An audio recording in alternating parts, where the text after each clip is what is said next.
Welcome back to the studio. We've got Dr. Varuna Surya with us, an expert, an Ayurveda practitioner. For over 25 years, he's been teaching and helping treat people. It's in the family. His father is here, a 92-year-old, I think, and he's been doing it for a while. Dr. Varuna Surya, welcome to the show, and it's an honor to have you with us this morning. Hi, Bhuvan. Okay, now we're going to get down to business. We've been talking to our viewers about how you're going to tell us about chronic diseases and how Ayurveda treats it. First of all, what are the various kinds of chronic diseases? When we use the term chronic diseases, what are we talking about? Yeah, it is again imbalance of the three elements that is called air, fire, water. In the Ayurvedic words, Vata, Pitta, Sema or Kapha. Okay. So imbalance of one of the three or the three. When one get imbalance, we just call it Vata imbalance or Pitta imbalance or water imbalance. Okay. But when the three gets imbalance, we call it Sannipata. Okay. Sannipata, or they are like the chronic diseases because it has gone very deep. Mm-hmm. Okay, now some of these chronic diseases are diabetes, arthritis, gastritis, heart problems. Heart problems. Now, before you... Even skin diseases. Skin diseases. Now, before you explain the Ayurveda perspective, how does Western medicine approach these chronic diseases? I think basically what they do is keep on controlling the situation. Let's say, for example, diabetes. You have to take lifelong day-to-day drugs. Okay. That is how you maintain. Then, of course, in the long time or long period of usage, then you start to get various other side effects like numbness. A lot of people are diabetics having numbness, then rheumatism, swelling, okay. A lot of disability. Right. So it's all to do with controlling, and then there are side effects. Side effects as well. But our approach is, we call it prameya. There are 20 kinds of prameyas. So Madhumeya is just one of it. So we have formulas to treat the prameya. Okay. So prameya even could be dominated by the vata or the pitta or the... This word you use, prameya, what is an English equivalent of that? Putting you on the spot over here. Okay. I think they don't have like a very... it's kind of difficult to do that. Okay, now, we were talking about diabetes earlier, and we learned that there are 20 kinds of diabetes according to Ayurveda. No, prameya now. 20 kind of prameyas. Diabetes is one of them. That's why we call it madhumeha. Okay. So when arthritis also prameya. Okay. So once you have decided that there is an imbalance in someone, how do you actually go about treating the chronic disease? We have a way of diagnosing. We call it pulse diagnosis or nadi. Okay.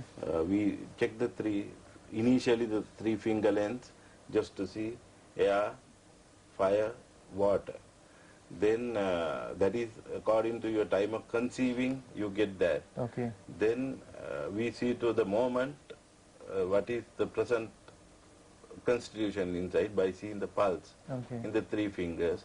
That only we decide whether to give it to reduce the vata, or to increase the vata, or reduce the fire, or to now increase the fire. You could look at my fingers right now and do that? Yeah, now when you see the finger length, now you see everybody has this finger long. That means everybody has fire. That's why we are living. Okay. So then you have the air. Let me just put my hand so it's in the camera. There we are. Okay. See, as we take the finger length, you see these two fingers are of the two same length. So that means we have fire long, then air and water in the same proportion. Okay. So you see, you can take a common understanding what will do for the fire. Sorry about the that. Water and the air are in the same proportion. Now let's see yours. You are a little water dominant. For ladies, no. That's because she got wet while it was raining on me. No, you are both the same. Okay. So even mine is little same, but you find a lot of people are having the fire finger little longer than there is a book giving the finger length. You can see different people. As we say that prakriti. Prakriti is what we have got at the time of conceiving. Okay, now just explain this term. You've mentioned Prakruti. What is that? That is the original constitution. Okay. Like somebody could be Vata dominant. So if he is to eat to like brinjals, you call it eggplant or vambatu, then you get provoked. Okay. And if you are having water dominance, when you drink thamili or eat animal or eat curd in the evenings, then you might get, sinus condition. Okay. Yeah. So that's what you should know what is your prakriti and decide what and what food you should not eat. I mean, then you feel bad when you eat, otherwise you feel bad. So I think everybody in our lives, we have things like that. But basically when a person having air dominant over the water, his living is more easy. Okay. Because you see what does the air do to the fire, what does the water do to the fire. Okay. So, doctor, when you're treating a person who's already undergoing Western medicine, would the Ayurvedic thing sort of clash? Would they have to sometimes discontinue? it can clash, so we have to give it, sometimes in that case, we have basically for substitute for, let's say, pressure or controlling of blood sugar, we have certain formulas. Okay. So sometimes we try to induce them. Okay. Otherwise, we just initially go very slowly, and little by little, as the person progress, only we... Now, obviously, it's going to differ case to case, but how long normally does the process involve? Is it a short-term or a long-term process? Can I check into a clinic and be cured in 7 days? Silly question. Some cases, yes. With 7 days, you can be healed even. Okay. But majority, we recommend more than 3 weeks. So that's about 4 weeks. Okay. At least 3 weeks. Then after that... but it doesn't end with the 3 weeks, right? It's all about maintaining a life that is balanced. Yeah. After that, you have to, we call it ahara viharana. Ahara means food. Viharana means living. Now, for example, if you are breaking rest in the night, so that's not a good habit. Okay. Then if you are bathing in the night, so we don't recommend those things as well. Oh, really? Okay. Yeah. How does that affect bathing at night? Now, for example, the person who is water dominated, see, that's what is prakriti. So if you happen to bathe in the evenings or night, you might end up having a lot of sinus conditions and kata and so forth, even wheezing, asthma. You can end up like that. In my case, if I don't bathe at night, my wife is going to kick me out of bed. So I'd rather have the sinus than have the wife throw me out of bed. No, but you can balance sometimes. So there are what you call heat on, not false heat.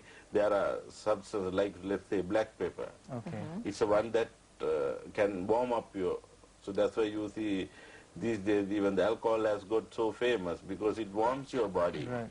Because when you happen to take even a bath in the night, so we have even various medications which has certain alcohol content also.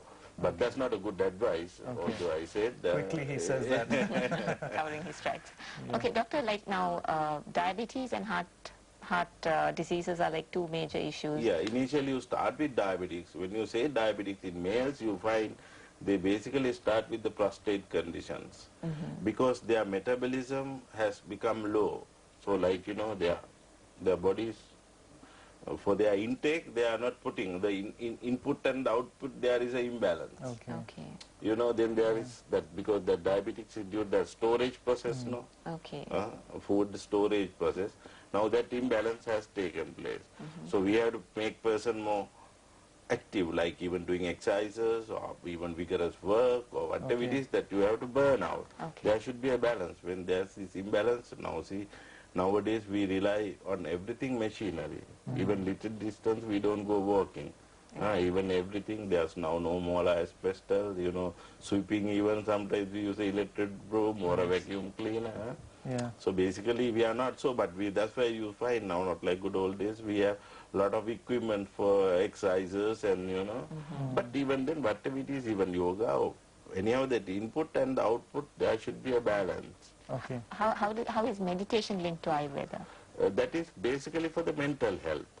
Okay. Mental health, but that is important because we say physical, mental and spiritual. First you should have, so that's why even none of the spirituals or they never preached when a starving person, because the food is so important. You have to be first fed, then only you will even listen, Okay. So first is physic, then the mental, then when you have like there's a good thing. Grandmama says you are what you eat, no? Yeah, yeah. So then your mentality will be better. Okay. Then after that you are spiritual.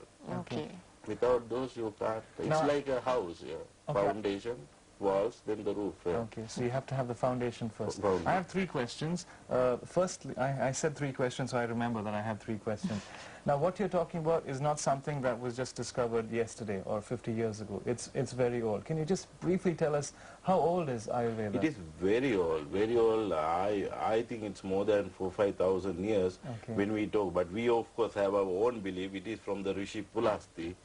We believe in the Rishis. Rishis are the masterminds who gave this system of medicine. Okay. So we have our ancients, like Rishi Pulasti. You find a statue in the Polonnaru. We believe they are something, it's the King Parakram Bhava, but we have our own belief called Rishi Pulasti. And the King Ravana, not who is in the Ramayana. King Ravana with a lot of capabilities. They call it 10-100%, but that means he's a skill of 10 fields. So healing medical was one of his fields. Okay, so it's a very old, very old. Now my next question is, with particular reference to diabetes. Now, if someone has diabetes and is already on insulin and is looking at Ayurveda for treatment or for cure, what happens? Does that person go to see a specialist, and from there, what happens? Just briefly take us through that process. Yeah, now already a person on insulin, so when they come to us, we just simply don't take away them off from the insulin. We give them initial mild herbs to see whether he's responding to the medication. Then if he's getting better, I mean his insulin dependence become lower and lower, we know that he is getting better, then of course we can gradually withdraw. Okay, so you have a mixture of diet changes and herbs and exercise that you have prescribed. That's right, yeah. So the idea is to reduce the insulin. Yeah, reduce the insulin, and ultimately if we can stay without insulin and even staying without any other herb also for the controlling. Okay. Heal means that you don't need any day-to-day living except your normal food. Right. Food has to be the main. Now finally from me, I'm sorry Angie, I have so many questions. I watch TV in India, I see all these ads for herbs and pills. I open the newspaper and magazines. On the internet, is it that easy to just click and buy something online and get these tablets delivered home and be cured? How does it work? That is like the Western approach. You know, we just talk of the symptoms. Now, for example, simply we take headache. Headache could be due to, according to our this thing, could be from the Vata or the Pitta or the Sema or the water. It can be. So we have to see which start. So I'll tell you a very good example. When it something to do with water, there's an oil called Nishadi. We use that. If it is something to do with fire, then we use, there's a famous oil called Neelyadi. You know, Vata, then there's some other oils, you know, but for the headache. So you can, so it's not easy as that, but of course it's like, but there won't be a bad effect by using it, but you have to be careful where you can't see. Better always go for a consultation. Then after that, better to use. So these tablets will work, but it depends on the body. In the body, out of 3. Now, when 3 takes, it will work on 1 because it suits to the one. But even the others will have some benefit. There won't be a bad effect. There are no side effects, is it, on Ayurveda? That is the good thing with the Ayurveda, because these herbal medicines, they don't have side effects. Of course, there are what you call powerful herbs as well. There's a famous one called Japala. If you take, you can purge and purge, but there's a way to reduce the potency, or we call it the visa. You know, the poison. You take out the poison. When we use even in Abing, you know, or we use marijuana. But there's a way to take off the bad effect of the medication. It's a whole procedure. When we take mercury, even gold. You're not prescribing marijuana, are you? No, we have it. It is the emperor of the herbs. Emperor of the herbs. You find in lot of formulas in Ayurveda, marijuana, we call it Kansa. Kansa means like Sanka, it's a mental. Now even in the Western world, they have found that is the only medicine that can take off the spiritual pains. Okay. They have found it in the Western world. Kansa.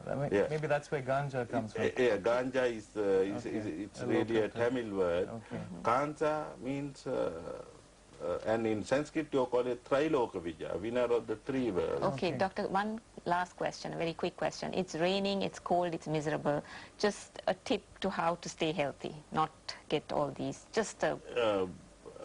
I think even 10 to 15 minutes exercise every day is a very good thing to do for everybody. Even simple exercise. That will be very helpful for every day. And exercise more on breathing. Breathing exercise.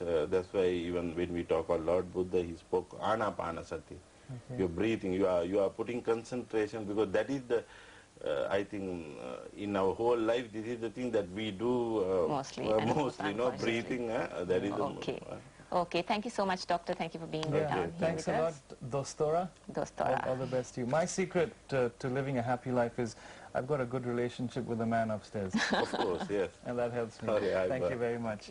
Thank you for joining us on the show. Tomorrow I've got a Sri Lankan author, David Black. He's going to be in the studio with me. We're talking about Sri Lankan literature, some of the newer literature that's doing the rounds. I've been given a pile of books, and I've been doing quite a bit of reading, so we're going to be doing that tomorrow. Okay, so stay tuned. I mean, come back tomorrow. Come back tomorrow. Thank you. Have a good day. Enjoy the rain. Bye-bye.